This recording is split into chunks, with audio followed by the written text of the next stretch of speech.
Voting is a civic duty. Let's register on the electoral list.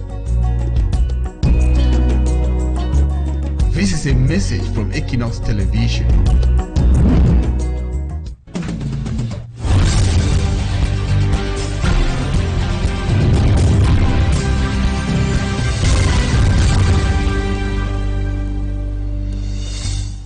Good evening to all of you faithful viewers of Equinoxe Television. It's time for the news. Thank you so much for joining us tonight. Our major stories this evening. The population of Malinde in the Moyuka subdivision today took to the streets to decry harassment in all forms by security forces. With peace plans, they got to the DO's office asking for a solution to be sought. The DO on his part called on the angry population to be calm while he opens investigations. Our reporter Rex Afon is on standby in Moyuka, and he will be telling us what really happened. And also we'll be going down to Limbe to bring to you updates on the murder of a businessman by his workers. Some suspects or accomplices have already been apprehended. Plus, Honorable Jean-Michel Nietzsche calls on Minister Gregoire Owona on the candidacy of Professor Maurice Kamto ahead of this year's election. Details of the stories and more when we come back.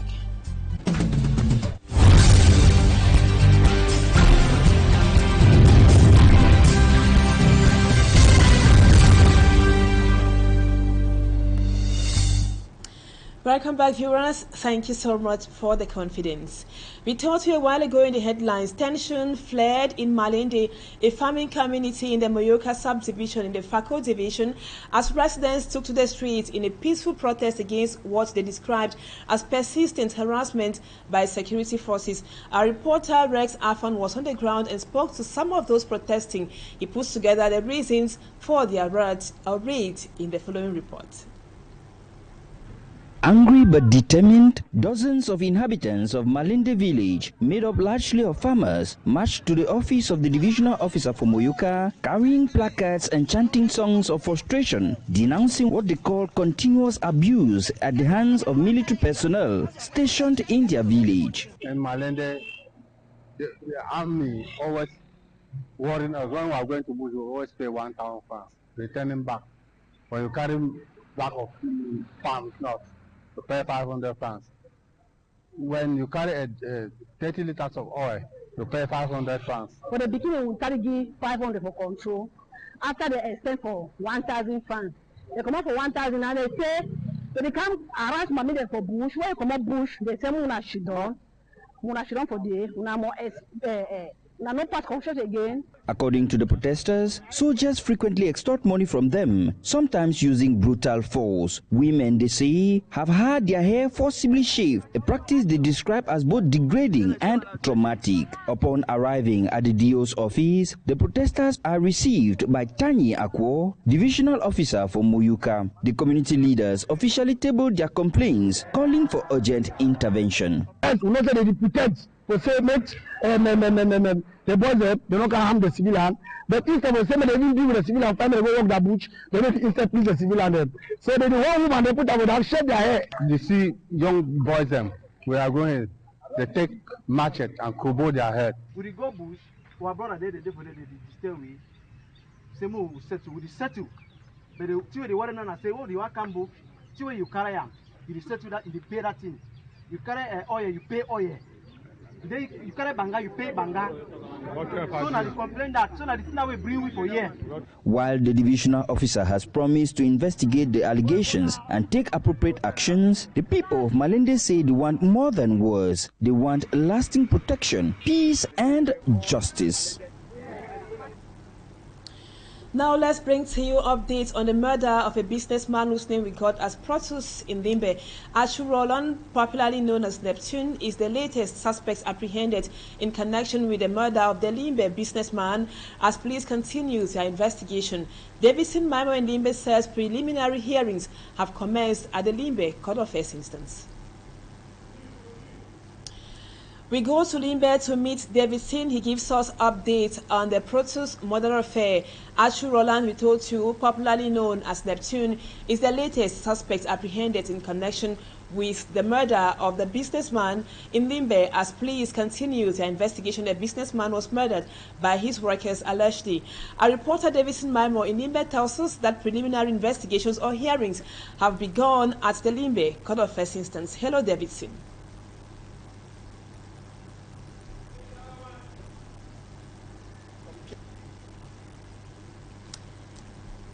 We will be coming to that report in the course of this edition of the news.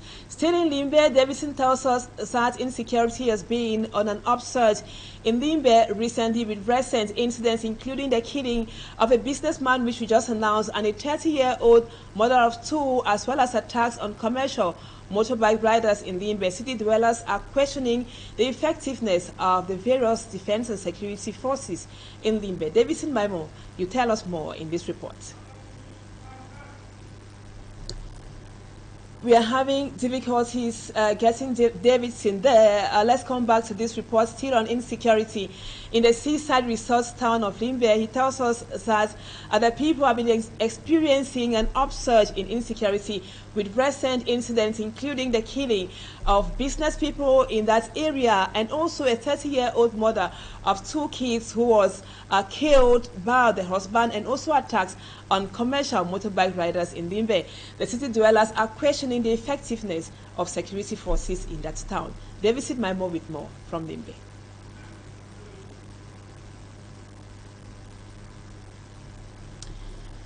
Well, we won't be having such reports for now. We talk something else. The Mbute Bridge linking Melong and other towns like Kongsamba in the Mongo Division is in a deplorable state, with large potholes on the road constituting a threat to the lives of road users.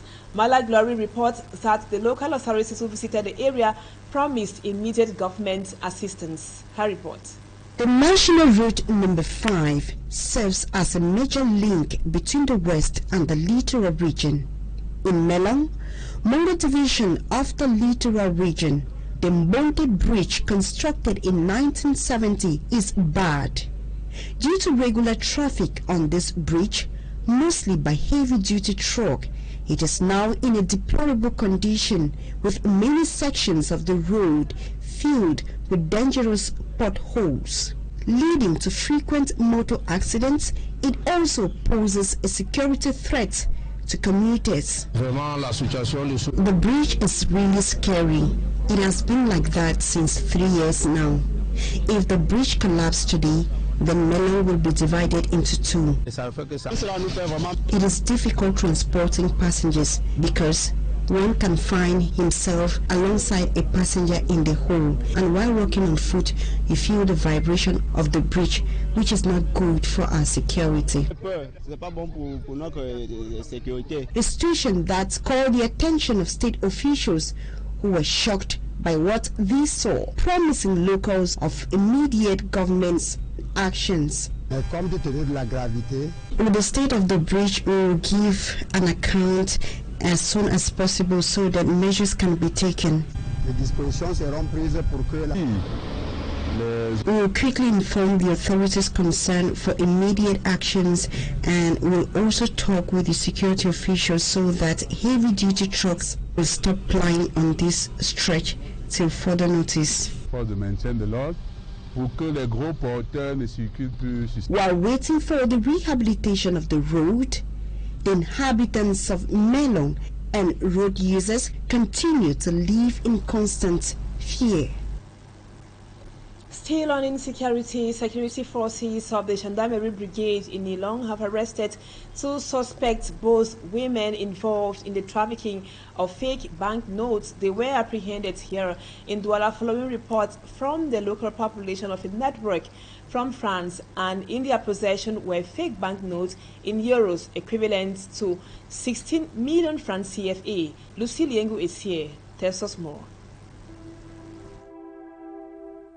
The growing phenomenon of trafficking fake banknotes has deeply infiltrated Cameroonian society, with several individuals, both men and women, involved in this illegal activity. Recently, the Gendarmerie Brigade of Nilong apprehended 2 suspects in possession of fake banknotes worth 23,200 euros, equivalent to 16,365,000 francs.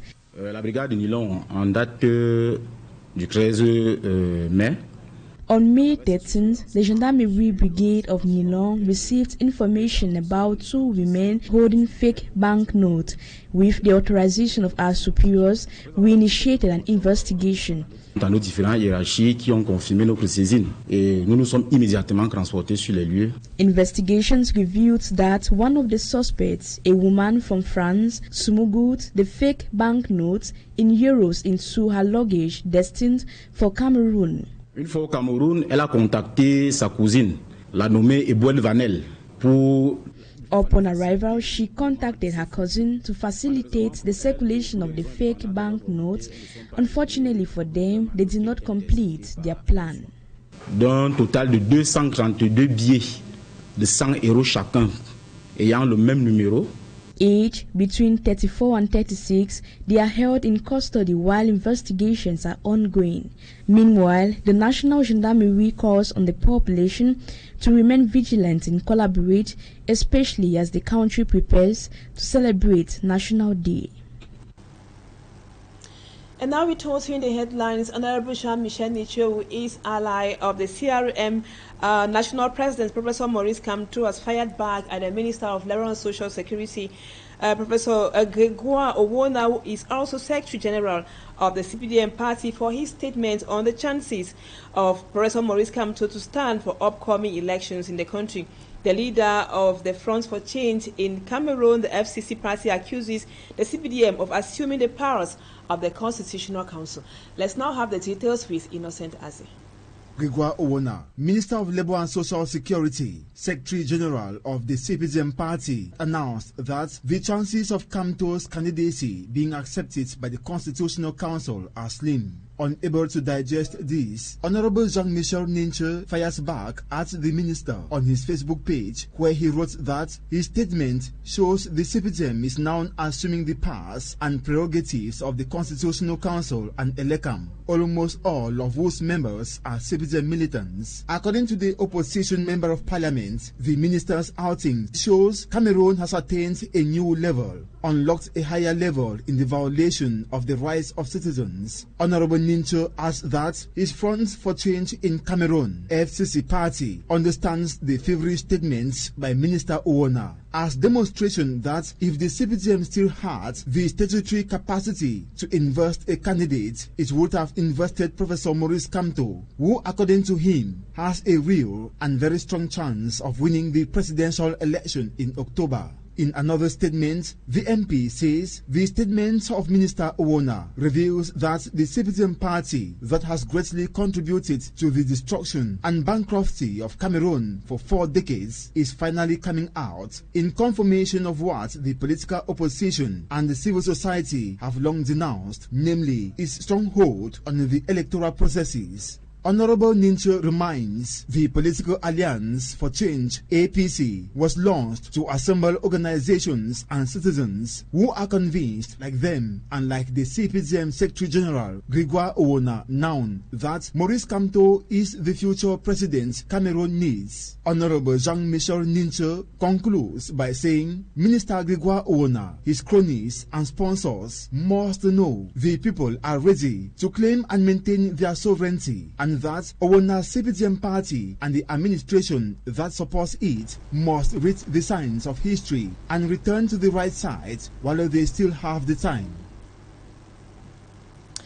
Now let's talk health. Cameroon faces a significant health challenge with at least 17,000 annual deaths attributed to hypertension.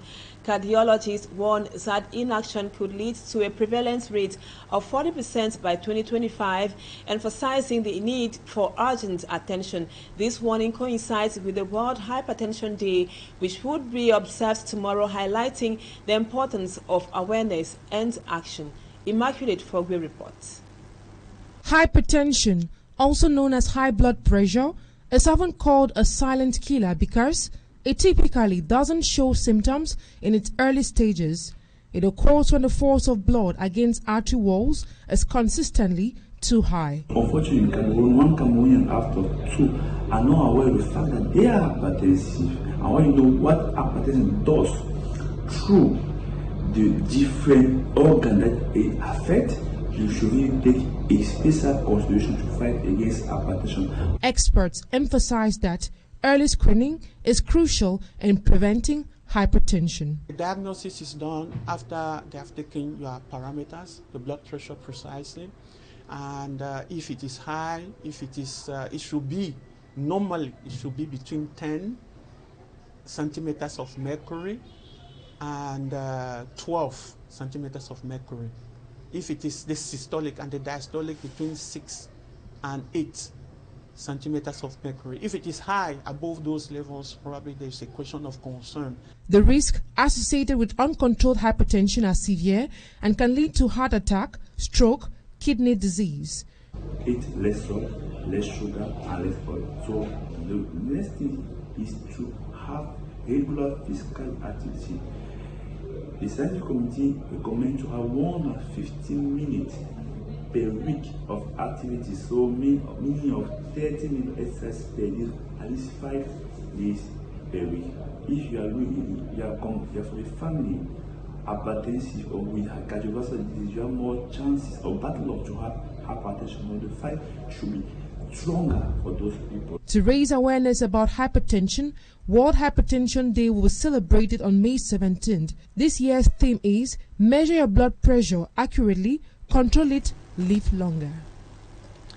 Now let's talk about the environment. Stakeholders associated with biodiversity from across 4 regions of the country have been meeting here in Douala, discussing ways to attain the objectives of the National Biodiversity Strategy and Action Plan in Cameroon. The 2-day workshop presided over by the regional delegates for the environment and nature protection for the littoral was also an opportunity for the stakeholders to propose solutions to the challenges faced in the protection of Cameroon's rich flora and fauna. Lucy Liengu Esie tells us more.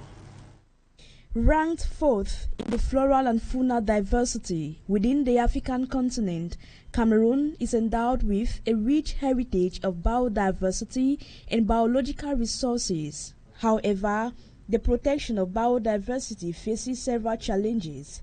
Challenges are diverse. I think the first one is knowledge. And also what we have, the problem of finance. Cameroon has the ambition, but this ambition have to follow with the means of implementation of a national strategy and action plan. With significant consequences for the well-being of both people and the country's economy, the Ministry of Agriculture, Nature Protection and Sustainable Development, along with various stakeholders, are brainstorming on ways to manage these constraints. Working on biodiversity in Cameroon is not only the problem of the government. We have also civil society, local communities, indigenous people.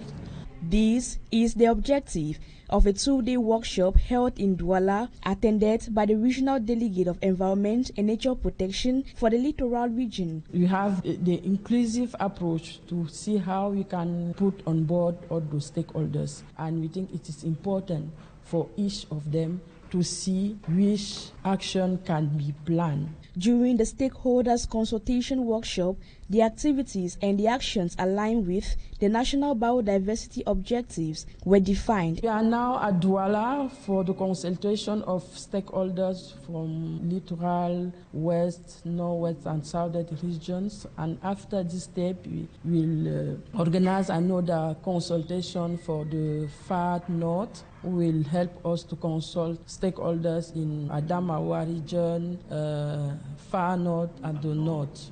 Combating deforestation, habitat destruction, and supporting sustainable practices can help conserve biodiversity and mitigate environmental impacts. Let's now treat you to news out of the country. The opposition leader and former Prime Minister Success Masura was arrested in the morning of May 16 in Jamena, Chad, according to images released by his party. The arrest comes few days after deadly clashes between communities in Chad. A foreign page roundup with Cedric Chakutu. Following the military coup led by General Brice Oligui Nguema in August 2023, Gabon ousted President Ali Bongo and his family has spent their time either locked up at home or in prison. But 5 days after his wife Sylvia and son Noureddin Bongo were released from prison and transferred to house arrest, awaiting their trial for embezzlement and money laundering, Bongo and his family have arrived in Angola. Their departure into exile is a result of an agreement made between Angolan President João Lourenço and Oligui Nguema, Gabon's new president, according to a statement by Angolan Presidency shared on Facebook. Lourenço came to Libreville on Monday in order to improve relations with Oligui Nguema, who was declared the winner of a presidential election last month. Ties between the two countries somewhat cooled down during the transition period following the coup. Elsewhere in Chad, former Prime Minister and opposition politician Success Masra was arrested early on May 16, 2025 at his home in N'Djamena by armed men. His arrest, initially described as a kidnapping by his relatives, was confirmed by the prosecution, which accused him of incitement to hatred, complicity in murder, and desecration of graves. Following a post deemed inflammatory on social media linked to violence that caused 42 deaths in the south of the country, Masra's party, Les Transformateurs, denounced an illegal and brutal operation. The 41-year-old economist, a former political exile, was appointed Prime Minister in 2024 before resigning, criticizing the regime. This arrest comes in a climate of post-election tension a year after a highly contested presidential election. Still out of the country, some Israeli elites are lambasting the government of their country, especially the Prime Minister Benjamin Netanyahu, over what they consider as poor management of the situation at the expense of human life. They are asking that the Israeli government should stop the war, sign a deal with the Hamas, and secure the freedom of Israeli hostages. Let's now listen to Cohen Vicky, the mother of one of the hostages, speaking to our reporter, Babula Jonathan, in Israel. His team morning, Lord and his team were in their base. They had a small base near the border, about 2 kilometers from the border. And when they heard the siren and they understood that Hamas terrorists entered Israel, they drove with their tank to the border, but on the way there was a technical problem in the tank and they drove very slowly, and in this way the terrorists could put a bomb aside the tank, and they got control on their tank. They lit a fire and the smoke entered the tank and they could not breathe. And they didn't have a choice but to open the door of the tank, the above door, and in this way they could, the terrorists could take them out of the tank. We found out that Nimrod was kidnapped on October 7 at noontime. The majority of the population is standing beside us. They demand that the government will bring the whole hostages back home, even if it means to stop the war. There is no other choice but to do it. This is the high priority thing that needs to be done. The Hamas, that is a terrorist, and they should not rule Gaza anymore because they are not good for the population there. But with the Hamas, we can deal later on. But the immediate things to do now is to save their lives. Almost 600 days they are away, and every day it's a risk for their lives. So we now talk sports on a rather sad note. One time Indomitable Lions striker Emmanuel Koundé is no more. Koundé dies today in Yaoundé, and sports journalists have described the passing away of former Indomitable Lions player and coach of Canon Sportif of Yaoundé, USB term as a great loss to the football world. Emmanuel Jerome Koundé, who passed on in the early hours of today, was part of the Indomitable Lions golden generation that made history of being the first African country to move into the second round of a FIFA World Cup competition. Samanji Gabriel talked to some sport lovers and put together their reactions in this report. Born on July 15, 1956 in Dome Village, Emmanuel Jerome Koundé died in the early hours of May 16, 2025 after suffering from poor health. The demise of Emmanuel Jerome Koundé is a big loss for the football family and Cameroonians in general. I believe it's a big loss for Cameroon as a nation and Africa entirely. So may his soul rest in perfect peace. It really saddens the heart to lose a great like Emmanuel Jerome Koundé. He was, first of all, a wonderful human being, very humble, and a generous worker on the pitch as a footballer. Gave his all every time he stepped on the green rectangle. It's true, that is the ultimate, but to lose him at any point in time hurts. The death of Emmanuel Jerome Koundé came as a surprise to many because Thursday, May 15, 2025, he was seen having a stroll and had time to exchange jokes with close friends. It took all by surprise that his death was announced Friday morning. Emmanuel Jerome Koundé won't be forgotten so soon by Cameroonians. I think he has played greatly a role in the development of football in Cameroon, twice African champion. I mean, this is a major figure of the Indomitable Lions of Cameroon that has gone to rest. A key member of the 1982 squad that went to the World Cup, played against one of the dominant sides of the world back then in Italy, and didn't lose a game in 3 outings at the World Cup. Emmanuel Jerome Koundé appeared for Cameroon 127 times in different competitions, won 2 AFCON for Cameroon, and spent 10 years at Canon Sportif of Yaoundé before converting himself into a coach, where he managed Canon Sportif of Yaoundé, PWD, and US Bitam. Our sincere condolences to his biological and sports families. May his soul rest in peace. And viewers, that was what we gathered for you this evening on the news on Equinoxe Television. Thank you so much for always being with us. Our programs continue this Friday. Equinoxe Soir comes up at 7 p.m. And normally the news in the French language will be yours at 8 p.m. Stay with us on Equinoxe Television and have a blessed weekend. Bye-bye for now.